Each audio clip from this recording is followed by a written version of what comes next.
Hi viewers, welcome to my channel. একটা গুরুত্বপূর্ণ update নিয়ে তোমাদের সামনে হাজির। তো চলো জানি কী রয়েছে সেই সমস্ত আপডেটগুলো।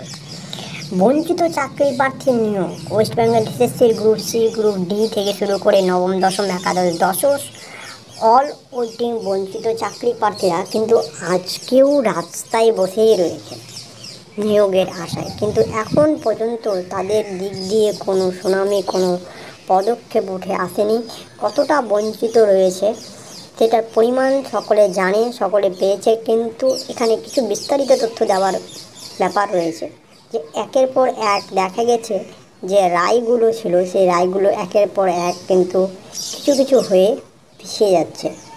কিন্তু এবার কিন্তু সঠিকভাবে কত তারিখে রায় আছে সেটাও কিন্তু অনেকে জানে, কে জানে না বলা মুশকিল।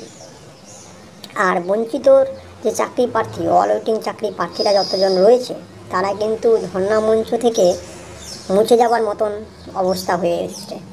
তো সকলকে বলা হচ্ছে যে সকলে ঠিক আগের মতন একইভাবেই যেন সেই ধর্ণা মঞ্চে আসে, কারণ তাদের যে জোয়ার, সেই জোয়ারের শেষ হতে চলেছে এবং তাদের যে দাবি নিয়োগ পাওয়া, সেই নিয়োগটাও কিন্তু অতি শীঘ্রই হওয়ার সম্ভাবনা রয়েছে। আগামী 26শে জুলাই এই কোর্সটা সম্পূর্ণ ওয়েস্ট বেঙ্গল এসএসসির গ্রুপ সি, গ্রুপ ডি, নবম, দশম, একাদশ, দ্বাদশের সেই কেসের ফাইনাল রায় হতে চলেছে, যেটা শোনা যাচ্ছে। দেখা যাক কী তথ্য বেরিয়ে আসছে। এবং তার সঙ্গে আরও একটা তথ্য উঠে আসছে যে কিছু কিছুভাবে আরও নতুন করে কিন্তু কেস প্রোভাইড করছে।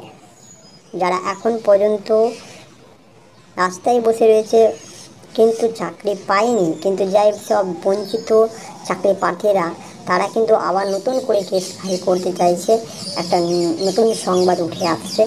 এবং তার সঙ্গে যাদের চাকরি হারিয়ে দিয়েছে তাদের যে পিটিশন দেওয়ার কথা ছিল, তারা কিন্তু এখন পর্যন্ত কোনো পিটিশনে ভাবে কিন্তু দেয়নি, মানে কোনো কিছু জানায়নি স্কুলের দিক থেকে।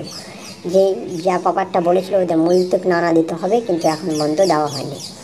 তো দেখা যাক কী রায় আছে, কারণ অনেক কিছুর মধ্যে দিয়েও কিন্তু এইটুকু উঠে আসছে যে এই যে মূলতুকনামা দেওয়ার কথা, কিন্তু সেটা যে দেওয়া হচ্ছে না, তার মধ্যেও কিছু গণ্ডগোল রয়েছে। এবং বঞ্চিত চাকরি প্রার্থীদের এইখানেই আশা রয়েছে যে সেই সামনে রায়ে যেন তাদের নিয়োগের